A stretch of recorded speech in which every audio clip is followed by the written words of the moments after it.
যিমানে সময়ৰ পৰিৱৰ্তন নহওক বা সময়ৰ পৰিৱৰ্তন হৈছে বুলি কৈছে মানুহে, কিছুমান বস্তু কিন্তু একচেপ্ট কৰিব নোৱাৰি বা মই একচেপ্ট কৰিব এতিয়ালৈকে পৰা নাই। এতিয়া ধৰকচোন, আগতে মাহঁতে যেতিয়া ঘৰত যেনেকৈ নাথাকক কিয়, আলহী যেতিয়া আহে ন, দৌৰ মাৰি গৈ তেওঁলোকে হয় চাদৰ মেখেলাযোৰ বা শাৰীখন পিন্ধি ওলাই আহে, বা যদি তেওঁলোকে নাইটিও পিন্ধি থাকে পুতুককৈ হাউচ কোটটো গাত লৈ পেলাই ওলাই আহে। সেইটো আমি সৰুৰ পৰা দেখিছোঁ মাহঁতৰ, যে মানুহ আহিলে কিছুমান বস্তু আমি পৰিধান কৰিব লাগে বা নালাগে, সেইটো আমাক শিক্ষা দিছিল। তাৰপিছত যেতিয়া আমি ডাঙৰ হ'লোঁ, টিনেজাৰ পালোঁ, তেতিয়া আমিও বুজা হ'লোঁ যে কিছুমান বস্তু পৰিধান কৰিব লাগে নালাগে, বা ঘৰত দেউতা দাদা ভাইটি থাকিলেও আমি কিছুমান বস্তু পৰিধান নকৰোঁ আৰু কিছুমান বস্তু পৰিধান কৰি থাকোঁ যিটো একেবাৰে হয়তো শুবৰ সময়ত নিজৰ ৰুমত আমি সলনি কৰোঁ, হয়নে? কিন্তু এতিয়া এই গেট ৰেডি উইথ মি ট্ৰেণ্ডৰ নামত কি হ'ব ধৰিছে? বাথৰুমত কাপোৰ সলোৱা, গা ধোৱা, কেমেৰাটো অন কৰি কাপোৰ চেঞ্জ কৰা।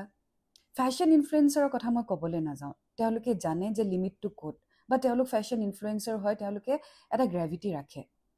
কিন্তু এতিয়া সৰু সৰু ল'ৰা ছোৱালীবিলাক, আমাৰ অসমৰে জীয়ৰী কিছুমানে ফেচবুকটো খুলিলেই ভয় লাগি যায়। কি হৈছে তাৰমানে?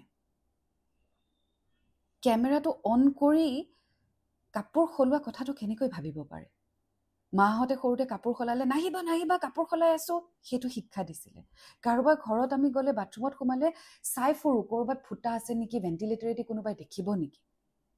কিন্তু এতিয়া নিজৰে ঘৰত নিজৰ ৰুমত কেমেৰাটো অন কৰি কাপোৰ সলাই ছ'চিয়েল মিডিয়াত আপলোড কৰাটো কি ট্ৰেণ্ড বাৰু?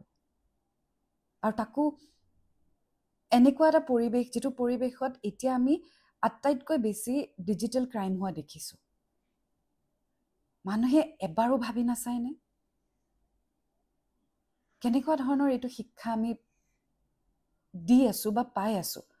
যিটো শিক্ষা আমাক মাহঁতে দিছিলে, যিটো শিক্ষা আমি এডাপ্ট কৰিছিলোঁ, সেইটো এতিয়া বাদ দি পেলাই আমি কেমেৰা অন কৰি কাপোৰ সলোৱা, চব বস্তু দেখুওৱা, গা ধুবলৈ যোৱা।